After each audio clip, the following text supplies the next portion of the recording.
दोस्तों नमस्कार।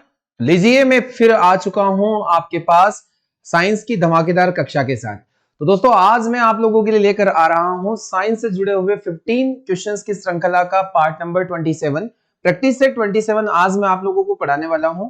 तो चलिए इस श्रृंखला की शुरुआत हम लोग कर लेते हैं। क्वेश्चन शुरू करने के पहले दोस्तों एक छोटी सी आप लोगों से रिक्वेस्ट है कि आप लोग यहाँ पर जो मेरे साथ पढ़ रहे हैं सेशन आप अपने नोट्स बनाते चलें और समय समय पर आप इन्हें रिवीजन भी करते चले, क्योंकि बहुत ही ज्यादा महत्वपूर्ण प्रश्न है श्रृंखला में और मैं जो एक्स्ट्रा फैक्ट आपसे डिस्कस करता हूं उनका आप लोग नोट जरूर बनाए दोस्तों। तो ये आप लोगों को ध्यान दीजिएगा क्या, ताकि एग्जाम्स के टाइम पे आप रैपिड रिवीजन कर सके चीजों को लेकर। नहीं तो आप लोगों के पास नोट्स नहीं होंगे, सारे वीडियोस आप लोग देखोगे तो फिर से काफी ज्यादा टाइम वेस्ट आप लोगों का होने वाला है। तो दोस्तों आज 27 की बारी है, प्रैक्टिस सेट 27। तो डाल दीजिएगा हेडिंग प्रैक्टिस सेट 27। आज देखने वाले हैं क्या प्रश्न हमारे सामने आने वाले हैं। तो आज का पहला प्रश्न हम लोग शुरू कर रहे हैं, क्वेश्चन नंबर फर्स्ट आज की श्रृंखला का। चलिए क्वेश्चन केमिस्ट्री को लेकर है, फिजिक्स को लेकर एक क्वेश्चन आया है आपके बीच में। तो पहला प्रश्न है कि किसी द्रव लिक्विड के बॉइलिंग पॉइंट को कैसे बढ़ाया जा सकता है। अब बॉइलिंग पॉइंट के बारे में सभी बच्चे भलीभांति जानते हैं कि बॉइलिंग पॉइंट होता क्या है। बॉइलिंग पॉइंट का मतलब होता है जब कोई द्रव किसी टेम्परेचर पर उबलता है। जैसे पानी का बॉइलिंग पॉइंट आप सभी को अच्छे से पता होगा कि पानी का बॉइलिंग पॉइंट क्या है। तो पानी का अगर हम क्वथनांक देखें, पानी का क्वथनांक देखें तो पानी का क्वथनांक क्या होता है। पानी का क्वथनांक होता है 100 डिग्री सेल्सियस, जिस पर ये बॉइल करता है या उबलता है। पानी का अगर हिमांक या फिर फ्रीजिंग पॉइंट देखें तो 0 डिग्री सेल्सियस, और इसका गलनांक भी क्या होता है, तो इसका गलनांक भी 0 डिग्री सेल्सियस ही होता है। तो ये जानकारी आप लोगों को यहां से समझ में आई होगी। पानी को लेकर एक और महत्वपूर्ण प्रश्न है कि पानी का अधिकतम घनत्व क्या होता है, मैक्सिमम डेंसिटी कितना होता है। तो मैक्सिमम डेंसिटी 4 डिग्री सेल्सियस पर होता है, 4 डिग्री सेल्सियस पर होता है। -4 नहीं बताया मैंने, ओनली 4 डिग्री सेल्सियस बताया, आपको ध्यान रखना है दोस्तों। तो किसी द्रव के क्वथनांक को अगर हमने बढ़ाना है तो हमें क्या करना चाहिए। तो इसका एक बेस्ट एग्जांपल मैं आपको देता हूं, प्रेशर कुकर। हमारे घरों में खाना जल्दी पकाने के लिए हम प्रेशर कुकर का इस्तेमाल करते हैं। प्रेशर कुकर में दबाव अधिक होने की वजह से पानी का क्वथनांक बढ़ जाता है, और पानी का क्वथनांक बढ़ जाता है तो पानी जो खाना है उसे अधिक तापमान ग्रहण होता है और खाना जल्दी पक जाता है। तो हम लोग देखेंगे कि अगर क्वथनांक को बढ़ाना है तो दाब को क्या करना पड़ेगा, बढ़ाना पड़ेगा। यानी कि दबाव बढ़ाते हैं तो क्वथनांक क्या हो जाता है, बढ़ जाता है। सही जवाब इस प्रश्न का हो जाएगा ऑप्शन नंबर ए के पास। तो लगा दीजिएगा दोस्तों, option number A correct answer है इस प्रश्न के लिए। अगर आप वीडियो पर नए हैं तो वीडियो चैनल को सब्सक्राइब कर लीजिएगा दोस्तों। प्रतिदिन ऐसे ही इंपॉर्टेंट वीडियो इस सेशन से आपके पास मिलेंगे। और पास आए नोटिफिकेशन बेल आइकन को आप दबा दीजिए, ताकि आने वाले सभी वीडियो का नोटिफिकेशन सबसे पहले आपके पास पहुंच जाए। और साथ ही साथ इस क्लास को सभी मित्रों के साथ शेयर कीजिए बढ़िया तरीके से। क्वेश्चन नंबर 2 हम लोग देखने वाले हैं।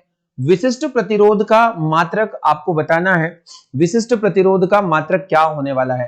तो दोस्तों स्पेसिफिक रेजिस्टेंस को हम लोग बोलते हैं। आप लोगों ने प्रतिरोध के बारे में पढ़ा होगा, प्रतिरोध क्या है, रेजिस्टिविटी क्या है, कैपिटल आर इसको हम बोलते हैं। धारा के मार्ग में रुकावट पैदा करना। तो धारा के मार्ग में रुकावट पैदा करने वाला जो कारक होता है उसे हम लोग क्या कहते हैं, उसे हम लोग कहते हैं प्रतिरोध। प्रतिरोध का एसआई मात्रक क्या होता है। तो प्रतिरोध का एसआई मात्रक ओम होता है। ओम होता है दोस्तों, ध्यान देना है, ओम होता है। इसका सिंबल होता है ये ओम का साइन, ओम की तरह इसको बनाना है आपको। ओम का साइन होगा, है ना। प्रतिरोध धारा के मार्ग में ये रुकावट पैदा करने वाला फैक्टर है और एसआई मात्रक इसका ओम माना जाता है, ध्यान देना दोस्तों। अब हम लोग यहां पर बात कर रहे हैं विशिष्ट प्रतिरोध की, और विशिष्ट प्रतिरोध होता है रो। और रो की वैल्यू आपको ध्यान रखना, विशिष्ट प्रतिरोध को हम लोग रो बोलते हैं, इसका एक साइन होता है। तो विशिष्ट प्रतिरोध से रिलेटेड जब भी कोई प्रश्न आपसे एग्जाम में पूछा जाए तो दोस्तों इसका एसआई मात्रक क्या होगा। तो इसका एसआई मात्रक हो जाता है ओम मीटर। क्या हो जाता है, ohm metre. Ohm into metre या ओम मीटर। तो आप लोग ऑप्शन में देखिएगा ohm into second, ohm into metre, option number B. तो केवल ओम होना प्रतिरोध का एसआई मात्रक है, और विशिष्ट प्रतिरोध का मात्रक हो जाएगा ओम मीटर। यानी इसको हम लोग रो के नाम से भी जानते हैं। तो इसे ज्यादा डिटेल नहीं पढ़ना है, बस इतना सा प्रश्न आपके इसमें आएगा। तो क्वेश्चन है अगला हमारा, क्वेश्चन थर्ड है कि इनमें से कौन सी वस्तु चुंबकीय है। चुंबकीय यानी कि मैग्नेटिज्म होता है या मैग्नेट की ओर अट्रैक्ट होती है। तो आप में से सभी लोग इसका आंसर जानते हैं कि जो लोहा होता है Fe, ये एक लोह चुंबकित पदार्थ है। लोह चुंबकित पदार्थ है। लोह चुंबकित पदार्थ होने का मतलब हो जाएगा कि जब इन्हें चुंबकीय क्षेत्र में किसी बिंदु पर रखा जाता है, मैग्नेटिक फील्ड में रखा जाता है, तो चुंबक की ओर ये आकर्षित होते हैं। अब लोहे के अलावा कौन कौन हो सकते हैं, तो और एग्जाम्पल में आपको बता देता हूं कि यहाँ आयरन का नाम आ सकता है। आयरन, निकल और कोबाल्ट। तो आयरन, निकल और कोबाल्ट, ये आपने, हो सकता है आपको केवल आयरन के बारे में जानकारी हो, पर मैंने एक्स्ट्रा फैक्ट आपको निकल और कोबाल्ट के बारे में बता दिया है कि निकल और कोबाल्ट भी लोह चुंबकीय पदार्थ माना जाता है। सही जवाब हो जाएगा क्वेश्चन नंबर 3 के लिए option number B. Question number 4, विद्युत किससे उत्पन्न होता है? रिपीटेड प्रश्न है क्वेश्चन, ये मैं प्रीवियस सेशन में आपको पढ़ा चुका हूं कि इलेक्ट्रिसिटी किससे जनरेट होगा। तो यहाँ डायोड, ट्रांजिस्टर, डायनेमो और मोटर। दोस्तों मोटर तो आपको पता है कि मोटर करती क्या, विद्युत ऊर्जा को यांत्रिक ऊर्जा में बदलती है। मोटर का काम क्या होता है कि विद्युत ऊर्जा जो होगी मैकेनिकल एनर्जी में कन्वर्ट होगी, यांत्रिक ऊर्जा में बदलेगी। यहाँ सही जवाब हमारे पास क्या हो जाएगा, विद्युत ऊर्जा किससे उत्पन्न होती है, तो डायनेमो। डायनेमो उसका सही जवाब हो जाएगा। डायनेमो का ऐसा यंत्र है जो यांत्रिक ऊर्जा को विद्युत ऊर्जा में बदलने का कार्य करता है। यांत्रिक ऊर्जा किस में कन्वर्ट होगी, तो यांत्रिक ऊर्जा विद्युत ऊर्जा में परिवर्तित हो जाती है। इसी को हम लोग बोलते हैं डायनेमो का फंक्शन। दोस्तों ध्यान दीजिएगा इस बात पर। तो सही जवाब हमारे लिए हो जाएगा क्या, हो जाएगा ऑप्शन नंबर सी। अब हम लोग डायोड की बात कर लेते हैं। डायोड या रेक्टिफायर क्या होता है, तो आप लोगों को मैं बता दूं, जो एसी को डीसी में बदलने वाली युक्ति होती है। हमारे मोबाइल चार्जर और हमारे मोबाइल चार्जर में जो एडाप्टर होता है उसके अंदर डायोड लगे होते हैं, रेक्टिफायर लगे होते हैं। ये एसी करंट को डीसी करंट में कन्वर्ट करने का कार्य करते हैं। तो अल्टरनेट करंट से डायरेक्ट करंट कन्वर्ट करना हो तो आपको क्या करना चाहिए, तो डायोड का इस्तेमाल करना चाहिए। दोस्तों बहुत ही लाजवाब ये प्रश्न है। देखो आप लोग देख पा रहे हो कि लास्ट 2-3 सेशन से मैंने थोड़े से क्वेश्चंस का लेवल अप किया है। इसकी वजह है कि दोस्तों पेपर आखिरी में ऐसे ही पूछे जाते हैं। तो किसी भी शिफ्ट में अगर पेपर का लेवल बढ़ता है तो वो इन्हीं सेशन के अकॉर्डिंग रहेगा। तो दोस्तों एक छोटा सा रिक्वेस्ट है, खूब अच्छे से पढ़िए। इस बार अपना सपना पूरा कर लीजिए। ये वही साल है जिसका इंतजार आप लोगों को था, ये वही भर्ती है जिसका इंतजार आपको था। तो बहुत हो गया, अब तो जश्न की तैयारी की जाए। तो दोस्तों उस जश्न की तैयारी आप लोगों को करना है और मौका देना है सभी को। क्वेश्चन नंबर 5 है, बहुत ही लाजवाब प्रश्न कि सोनार नामक यंत्र किस काम में आता है।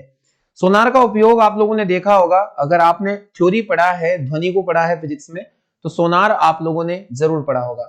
सोनार की हम बात करें तो सोनार को हम लिखते हैं SONAR। इसका फुल फॉर्म होता है sound navigation and ranging. Sound navigation and ranging, तो ये इसका फुल फॉर्म होता है दोस्तों। अब ध्यान देना है आपको, साउंड नेविगेशन एंड रेंजिंग यानी कि सोनार युक्ति का फुल फॉर्म होगा। तो इसका हम यूज कहाँ करते हैं, आप लोगों ने देखा होगा जो बड़े बड़े जहाज होते हैं, इन जहाजों में नीचे की तरफ सोनार यंत्र लगाया जाता है, जिससे नीचे की लोकेशन को ट्रैक किया जा सके, समुद्र की गहराई को देखा जा सके, या जहाज की लोकेशन क्या है उस लोकेशन को देखा जा सके। तो ये सोनार का काम होता है। अब आपको कमेंट बॉक्स में लिखना है कि रडार का काम क्या होता है, रडार क्या करता है। रडार दोस्तों ये बड़े ही जबरदस्त प्रश्न है, एग्जाम में इनसे रिलेटेड क्वेश्चन जरूर देखने को मिलेंगे। तो इसका सही जवाब हम देखते हैं कि हवाई जहाज के स्थान का पता लगाने के लिए, तो हवाई जहाज का स्थान का पता लगाने के लिए आपको मैंने क्वेश्चन दिया रडार। रडार का फुल फॉर्म आपको कमेंट बॉक्स में लिखना है, अभी लिखना है दोस्तों, भूल जाइएगा, भूलिएगा मत आप, क्योंकि आप भूल जाते हैं हर बार कमेंट करना। और अगला इसमें ऑप्शन है कि पनडुब्बी के स्थान का पता लगाने के लिए, तो सही जवाब, एकदम सही जवाब, या जहाज या फिर पनडुब्बी के नीचे सोनार युक्ति लगाई जाती है। अब मेरा प्रश्न आपसे यह है कि सोनार जो यंत्र होता है किस सिद्धांत पर आधारित होता है, तो सोनार ध्वनि के पराध्वनि के ऊपर ये डिपेंड करता है। पराश्रव्य ध्वनि या पराध्वनि इसको हम बोल सकते हैं, पराश्रव्य ध्वनि, या फिर इसको अल्ट्रासाउंड भी हम लोग बोल सकते हैं, अल्ट्रासाउंड। तो अल्ट्रासाउंड के ऊपर ये डिपेंड करता है दोस्तों, ध्यान देना है। तो बी ऑप्शन सोनार के लिए सही होगा। क्वेश्चन नंबर 6 है कि शक्ति पावर का मापक या मात्रक क्या है, बताइएगा। शक्ति का मात्रक इनमें से कौन सा है जो आप लोगों के सामने लिखा हुआ है, तो सही जवाब दोस्तों मुझे देना है। जूल, आपको पता है जूल ऊर्जा का इकाई भी है। जूल अगर हम लोग देखें कार्य का इकाई भी है, कार्य का इकाई भी जूल माना जाता है। जूल पर सेकेंड, वॉट पर सेकेंड, वॉट पर सेकेंड, वॉट मींस क्या आ जाता है यहाँ शक्ति, शक्ति बटे समय, तो शक्ति बटे समय तो अलग कोई फॉर्मूला हो जाएगा, जूल प्रति सेकंड और वॉट। अब जूल प्रति सेकंड, जूल प्रति सेकंड यहाँ पर दो ऑप्शन है, सी और ए को तो आप हटा दीजिए, जूल पर सेकंड और वॉट। देखिए शक्ति का ऐसा मतलब वॉट भी होता है और जूल प्रति सेकंड भी होता है। कैसे, मैं आपको बता देता हूं। शक्ति बराबर होता है, शक्ति बराबर होता है कार्य बटे में समय, ये फॉर्मूला आप लोगों ने जरूर पढ़ा होगा, यानी कि power is equal to work upon में टाइम, वर्क अपॉन टाइम, ये फॉर्मूला आपको याद रख लेना है। अब अगर हम इसके यूनिट देखें तो कार्य का ऐसा यूनिट होता है जूल और समय का ऐसा मात्रक हो जाता है सेकंड। क्या हो जाता है, सेकंड हो जाता है। तो जूल पर सेकंड, जूल पर सेकंड इसका यूनिट हो जाएगा, तो वॉट भी इसको हम बोल सकते हैं, या तो ये बराबर वॉट के होगा या ये जूल पर सेकंड के होगा। तो ये लीजिए छपने वाले प्रश्न आपकी स्क्रीन पर है। तो दोस्तों ऐसे कंटेन लाजवाब कंटेन होते हैं, यानी कि अगर आपने थोड़ा भी पढ़ा है तो यहां से आपका पेपर सेट होने वाला है इस बार। और बिलीव कीजिएगा आप मुझे थैंक्स जरूर बोलेंगे, क्योंकि आपके एग्जाम्स में वही प्रश्न आएंगे जो मैं पढ़ा रहा हूं। तो वाट या फिर जूल सेकंड, तो सही जवाब हो जाएगा ऑप्शन नंबर डी। तो आप यहाँ ओनली बी को मत लगाना, क्योंकि एक ही ऑप्शन है जूल पर सेकंड, सही है, रॉन्ग नहीं है, बट ये वॉट भी तो है, तो वॉट इसका यूनिट भी माना जाता है।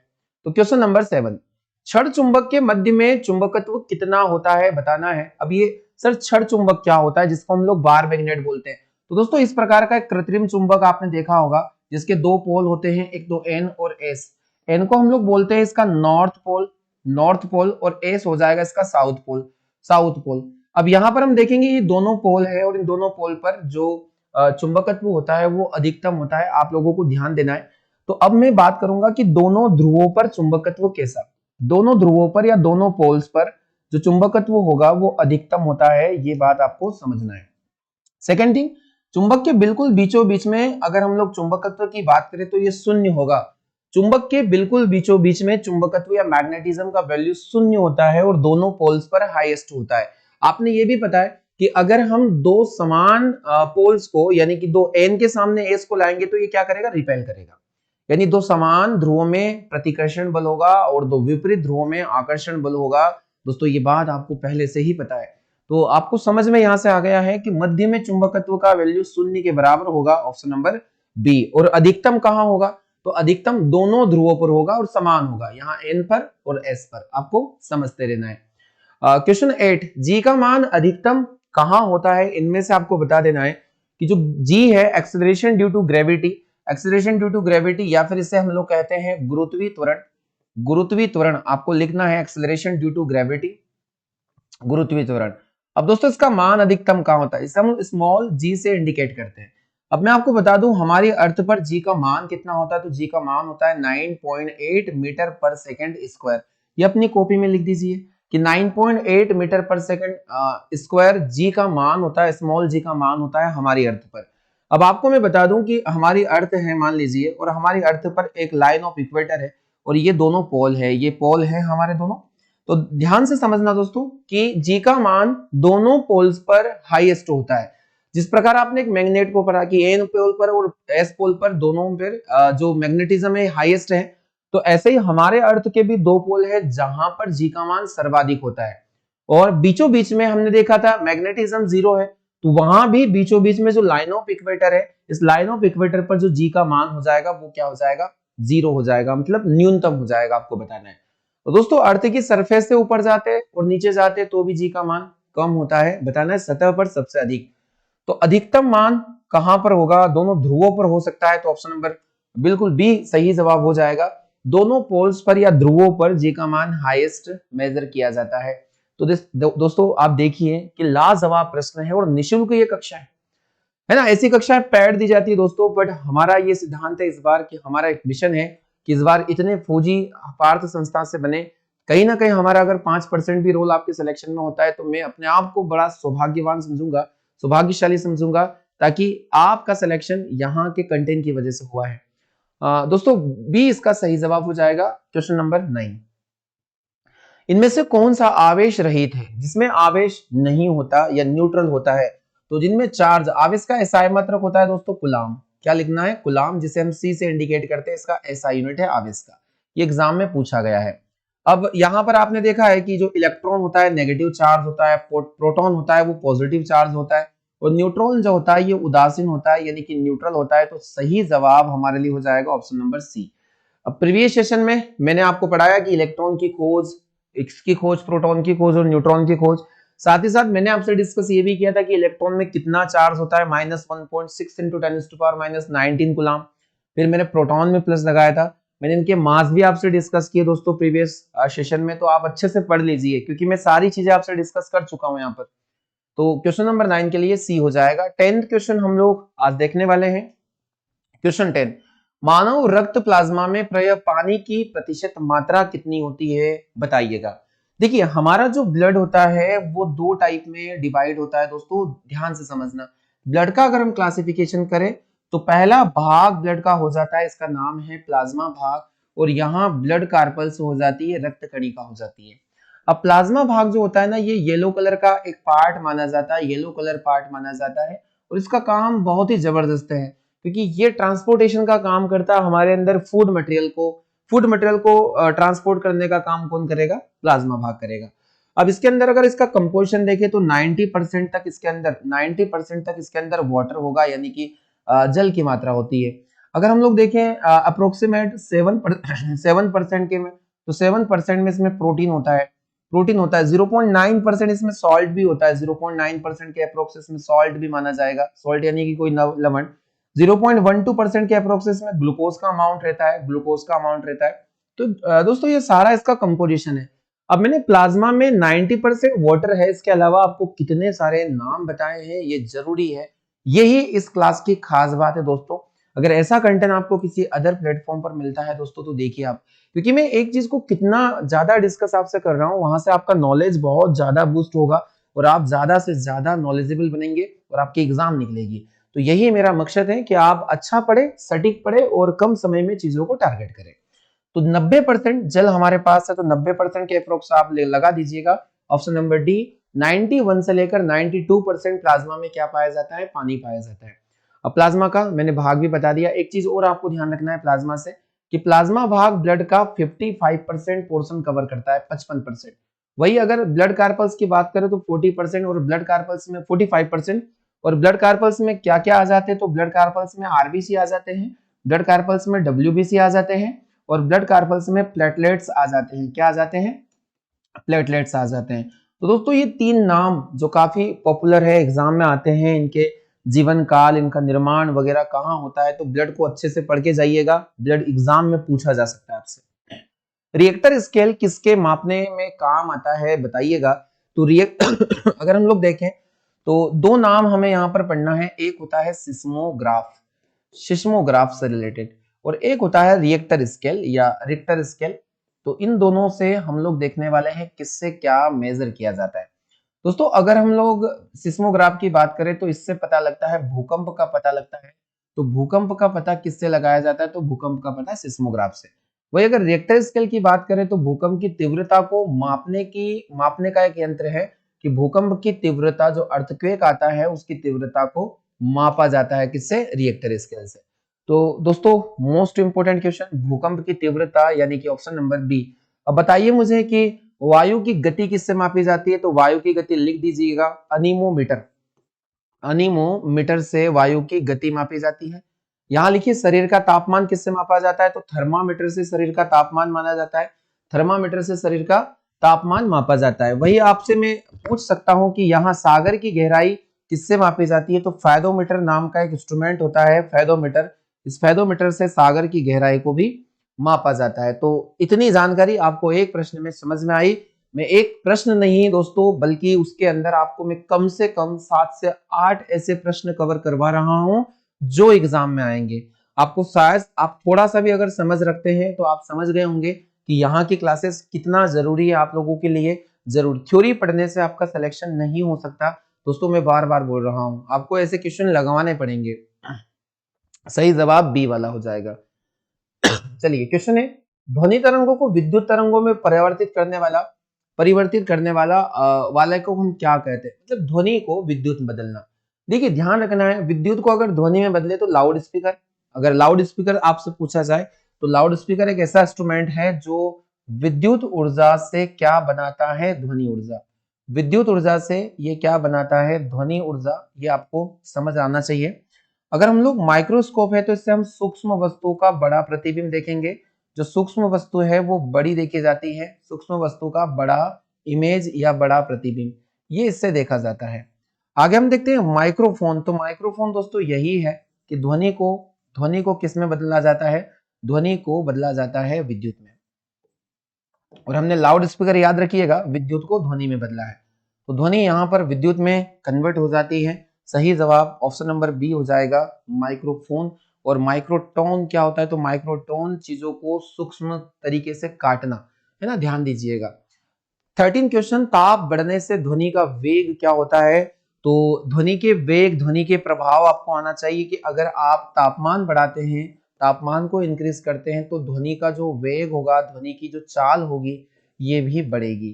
ध्वनि की चाल भी क्या करती है? राइज अप करती है। कितना? कि प्रत्येक 1 डिग्री सेल्सियस अगर आप तापमान बढ़ाते हैं तो 0.61 मीटर प्रति सेकंड, 0.61 मीटर प्रति सेकंड के हिसाब से ध्वनि का वेग बढ़ता है। तो ताप बढ़ने से ध्वनि का जो वेग है ये बढ़ जाएगा। Option number A. Option number A एकदम सही जवाब इस प्रश्न के लिए होने वाला है। चलिए क्वेश्चन नंबर 14, प्रिज्म के लिए अधिकतम विचलन कोण किस रंग की किरण का होता है? बता देना है। प्रिज्म आप लोगों ने देखा कि अधिकतम विचलन किसका? तो आप अगर प्रिज्म से प्रकाश का वर्ण विक्षेपण करवाते तो आपने ये देखा है कि यहाँ पर 7 कलराइजेशन ऐसे होते हैं, और आपने देखा कि सबसे नीचे यहाँ पर क्या आ जाएगा? बैंगनी, बेजानी, हपी, नाला, और ऊपर आ जाता है लाल। लाल का जो तरंगधैर्य होता है वो सबसे ज्यादा होता है। लाल का तरंगधैर्य सबसे हाई है और इसका विचलन सबसे हाई है। इसका विचलन या डाइवर्जन सबसे हाई होता है। इसका मतलब है कि लाल रंग की जो तरंगे हैं ये क्या करती हैं? जो लाल रंग का प्रकाश है ये दूर क्षेत्रों तक जा सकता है क्योंकि इसका विचलन सबसे कम होता है, इसका वेवलेंथ सबसे ज्यादा होता है। और बैंगनी रंग का प्रकाश का विचलन ज्यादा होने की वजह से ये दूर दराज के क्षेत्रों तक नहीं पहुंच पाता है, ये डाइवर्ट हो जाता है, यानी कि विचलित हो जाता है। तो यहाँ विचलन कोण सबसे ज्यादा होगा बैंगनी रंग का। ऑप्शन नंबर सी इसका सही जवाब होगा। यही पूछा है कि अधिकतम विचलन कोण किस रंग की किरण से होगा? तो बैंगनी रंग से होगा, तो सही जवाब। और सबसे कम होता है लाल रंग का। तो दोस्तों समझ में आपको आया क्वेश्चन नंबर। आज के सेशन का अंतिम प्रश्न है, ट्रेकोमा रोग का संबंध किससे है? बैक्टीरियल डिसीज है। सेशन अगर मजेदार लग रहा है दोस्तों, लाइक का बटन दबा दीजिए, आपके सामने लगा है, लाइक का बटन दबा दीजिए और एक प्यारा सा कमेंट छोड़ दीजिए आज, क्योंकि मुझे आपका कमेंट आज पढ़ना है और मैं सभी के कमेंट पढ़ता हूं। तो चलिए आज का अंतिम प्रश्न, ट्रेकोमा रोग का संबंध है। दो रोग जो मैं आपको आज बताने वाला हूं, ट्रेकोमा और एक हो जाता है ग्लूकोमा। ट्रेकोमा और ग्लूकोमा दोस्तों ये दोनों जो बीमारी है ये जीवाणु से होने वाली बीमारी है और ये बीमारी आंखों से संबंधित होती है। आर्मी का बहुत ही स्पेशल प्रश्न है ये, एग्जाम में बार बार पूछा जाता है कि ग्लूकोमा और ट्रेकोमा का संबंध किससे है? तो ये संबंध हो जाएगा आंखों से, यानी कि पहला ऑप्शन ही इसका सही जवाब हो जाएगा। तो दोस्तों आज के 15 क्वेश्चन हमारे कंप्लीट होते हैं। आज हमने पढ़ा है 27 प्रैक्टिस सेट, जिसमें हर सेट में हम लोग 15 क्वेश्चन आउट ऑफ 15 क्वेश्चन देख रहे हैं और इससे आपका एग्जाम बहुत ही इजी लगेगा आप लोगों को, ये मैं वादा करता हूं। तो चलिए मिलते हैं हम लोग कल के सेशन में। तब तक अपना ध्यान रखिएगा, अपने आप को संभालिएगा और पढ़ाई में लगाइएगा। तो समय बिल्कुल भी व्यर्थ ना करें और पढ़ाई करते रहें। आप सभी का बहुत बहुत धन्यवाद।